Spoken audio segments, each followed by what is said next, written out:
আলাইকুম সুপ্রিয় দর্শক, আপনারা দেখছেন পাবনা হার্ডিং ব্রিজ, যেটা অনেক বছর আগের পুরনো। আর এটা দেখার মতো একটা স্থান।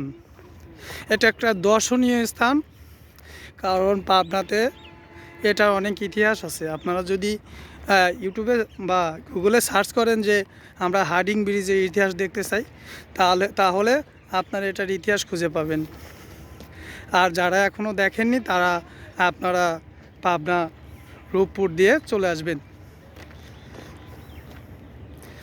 অনেক বড়, আমি অনেকটা হাঁটার পরেও দেখেন শেষটা কত দূর।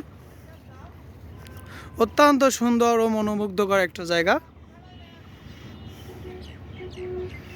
সবাই চ্যানেলটি সাবস্ক্রাইব করবেন, আর অবশ্যই সাবস্ক্রাইব করলে ভালো ভালো ভিডিও দেখতে পারবেন। আমি 64 জেলাতেই ভিডিও করব, এরকম দর্শনীয় স্থান যেগুলো আছে পুরনো ঐতিহ্যবাহী, সবগুলাই আপনাদের দেখানোর চেষ্টা করব। ধন্যবাদ, সবাই ভালো থাকবেন।